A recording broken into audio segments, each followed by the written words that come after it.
गुरु शिष्य की कहानी। जल की मिठास। एक शिष्य अपने गुरु से सप्ताह भर की छुट्टी लेकर अपने गांव जा रहा था। तब गांव पैदल ही जाना पड़ता था। जाते समय रास्ते में उसे एक कुआं दिखाई दिया। शिष्य प्यासा था, इसलिए उसने कुएं से पानी निकाला और अपना गला तर किया। शिष्य को अद्भुत तृप्ति मिली, क्योंकि कुएं का जल बेहद मीठा और ठंडा था। शिष्य ने सोचा, क्यों ना यहाँ का जल गुरुजी के लिए भी ले चलूं। उसने अपनी मशक भरी और वापस आश्रम की ओर चल पड़ा। वह आश्रम पहुंचा और गुरुजी को सारी बात बताई। गुरुजी ने शिष्य से मशक लेकर जल पिया और संतुष्टि महसूस की। उन्होंने शिष्य से कहा, वाकई जल तो गंगाजल के समान है। शिष्य को खुशी हुई। गुरुजी से इस तरह की प्रशंसा सुनकर शिष्य आज्ञा लेकर अपने गांव चला।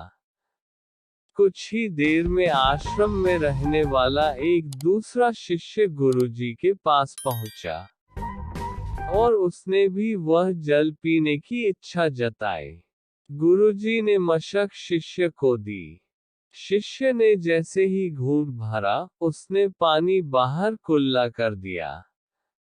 शिष्य बोला, गुरुजी, इस पानी में तो कड़वापन है और न ही यह जल शीतल है। आपने बेकार ही उस शिष्य की इतनी प्रशंसा की। गुरुजी बोले, बेटा, मिठास और शीतलता इस जल में नहीं है। तो क्या हुआ? इसे लाने वाले के मन में तो है। जब उस शिष्य ने जल पिया होगा तो उसके मन में मेरे लिए प्रेम उमड़ा। यही बात महत्वपूर्ण है। मुझे भी इस मशक का जल तुम्हारी तरह ठीक नहीं लगा, पर मैं ये कहकर उसका मन दुखी करना नहीं चाहता था।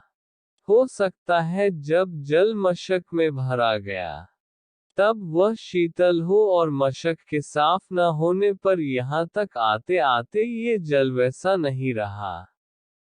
पर इससे लाने वाले के मन का प्रेम तो कम नहीं होता है ना। कहानी की सीख, दूसरों के मन को दुखी करने वाली बातों को टाला जा सकता है और हर बुराई में अच्छाई खोजी जा सकती है।